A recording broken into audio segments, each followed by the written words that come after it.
and welcome to Footyplus, brought to you by Toyota. Today we're here at the beautiful Morphettville Racecourse, the home of the Autumn Racing Carnival, to bring you another show full of all things South Australian sport. Coming up on this episode, we get a behind-the-scenes look at the life of a race caller. It's our pass, I'm in light in my veins, they turn together. Plenty of times I've walked away happy, but plenty of times I've walked away disappointed as well. And meet the state's homegrown cricket star. From there, my perspective just kind of changed of, well, why not aim for number one? Oh, yeah! On the footy field, Daniel Motlop was never afraid to try something different. And these days he's bringing that same sense of adventure to the Australian food scene. He's a part owner of a native food business, creating jobs for Aboriginal communities and giving us all a taste of the outback.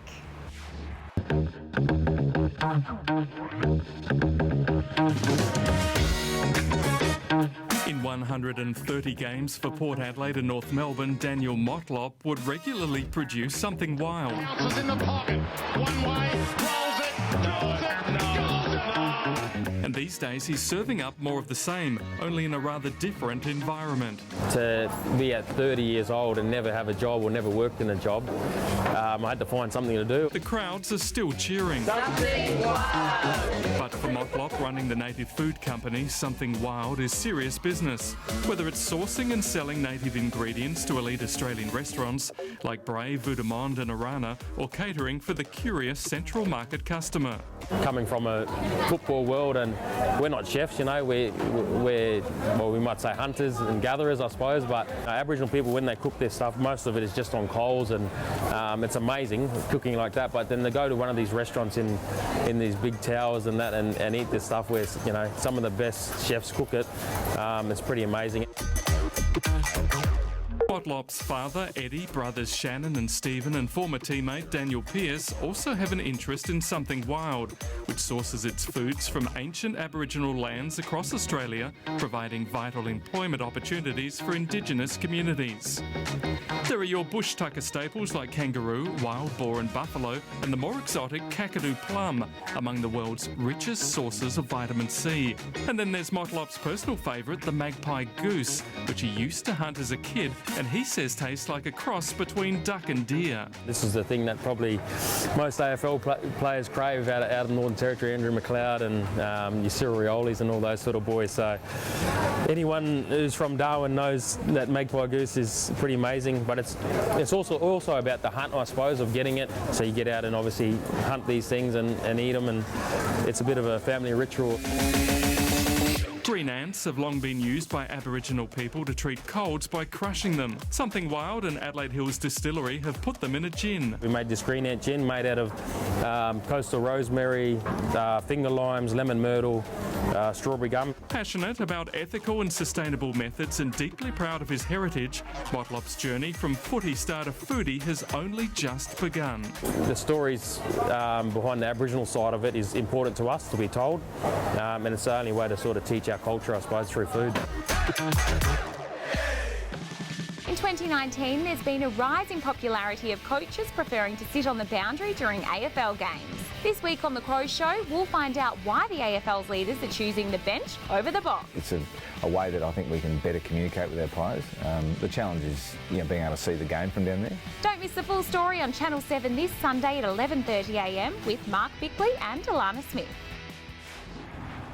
South Australia's rich autumn carnival is in full swing, and that means it's caller Terry McAuliffe's time to shine. With the national racing spotlight on Adelaide, it's a high-pressure time for the man they call T-Mac, but he allowed Footyplus to come along for the ride and witness a day in the life of a race caller.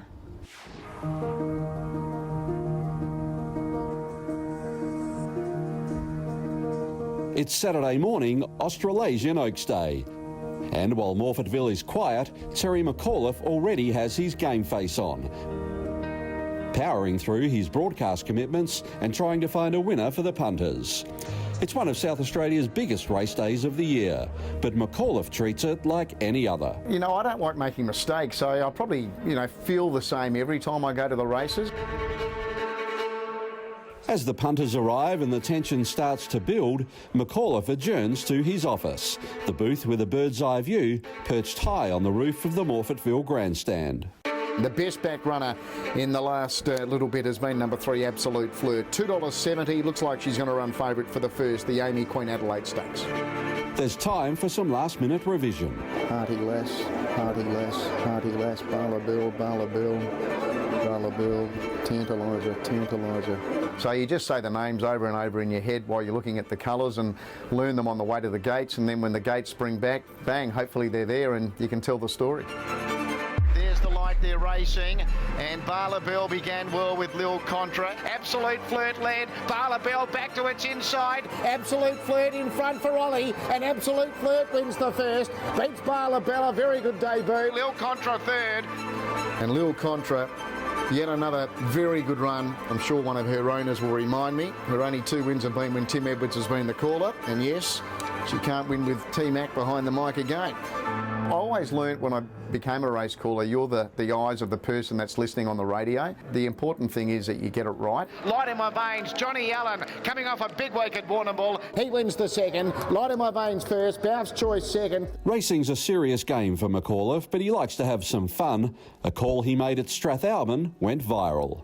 First kiss in front, first kiss from battling away Starflight with Chalmers, but first kiss.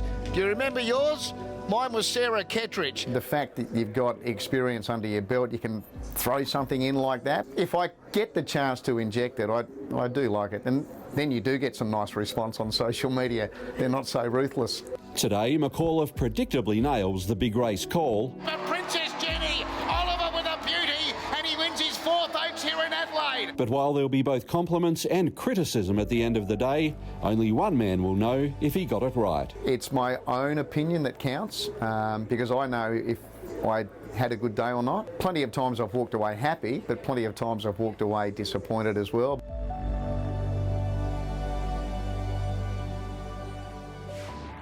All South Aussies would agree that this is the best state in Australia. We've got beautiful wine regions, pristine coastlines and renowned festivals. So what do some of the Crows Interstate players think of their adopted home? Well, thanks to Harcourt's Daniel Talia found out.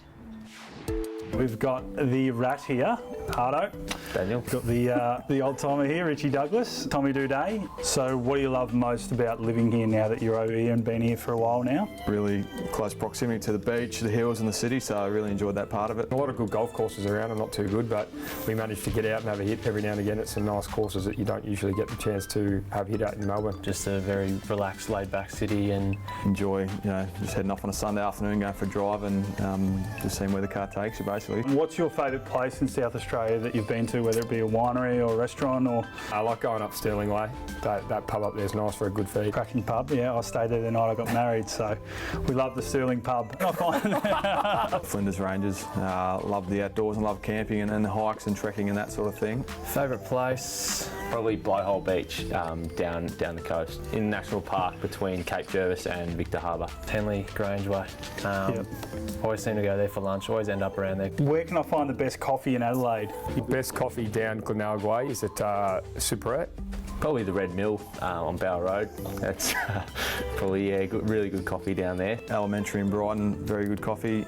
I don't drink coffee at all, Tars, man. So you can't give us the best coffee place? Couldn't tell you. Also Superette, Glenelg South is outstanding coffee. Same as Rat, perfect. What's one thing you would recommend for tourists visiting Adelaide? Probably the Red Mill. Go and visit Adelaide Oval, see a game, see the Mighty Crows play. I think if you get to Adelaide in autumn or winter, certainly get out to Adelaide Hills and experience all the fresh produce, the wines. Port Lincoln, we went there on a community camp, a lot of stuff to do. I probably wouldn't do the shark diving because I'm scared of them. Just getting to all the wineries. Got some great wineries. Thanks for joining us, and good on you. You are horrific, man. If you're a Crows fan, make sure you show your support and sign up as a free We Flyers One member. Join today at weflyers1.afc.com.au and stay on top of all the latest breaking news from the club. Now we turn our attention to cricket, and South Australian fast bowler Megan Schutt is living the dream. As a teenager, Megan used to wag school to play cricket in the back streets of her Hackham West home, and now she's doing it on famous cricket grounds all over the globe.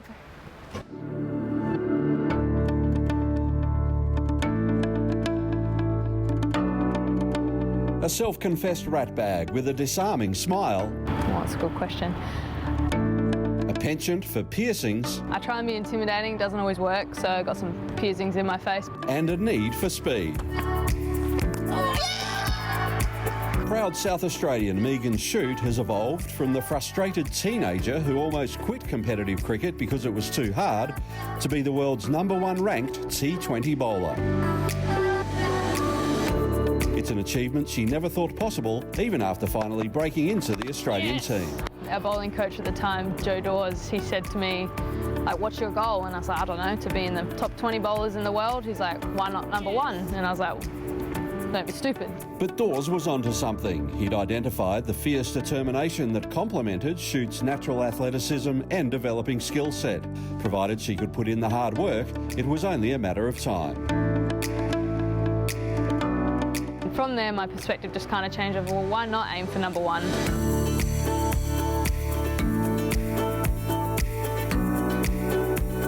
I don't know, I think I like the fierceness of being a bowler.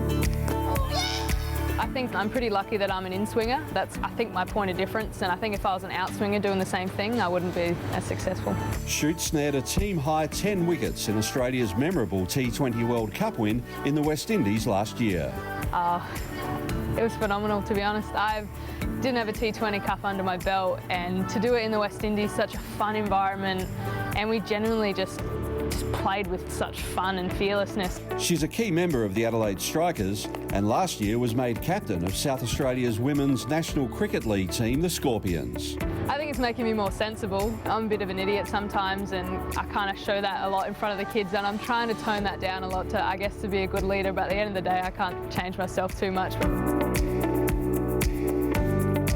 Her wife Jess wouldn't want her to change either. She's my absolute rock, and I'm so thankful to her because she puts up with my crap every day. I'm a bit forward and opinionated and sometimes a bit too much at times, and she kind of brings me back down to earth and tells me when I need to start being nicer, and I guess it's a bit yin and yang, and that's why we make a good couple. A hectic 12 months lay ahead for Schutt and the Australian women's team, beginning with an away Ashes series in July. Just don't ask her to win a game with the bat. If you watch me bat, you realise why I'm not a batter, but Each week on Footyplus, we take a look at something that caught our eye on social media. And last weekend, Twitter erupted when Adelaide United won their elimination final against Melbourne City. Reds attacker Ben Halloran found the back of the net during extra time of the do-or-die clash, sending the crowd into hysteria. Fans filmed the excitement on their phones and shared videos of the last-minute winner on their social networks.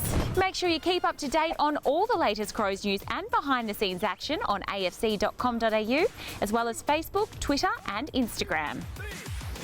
I hope you've enjoyed the show, and a huge thank you to Morphettville Racecourse for having us here today.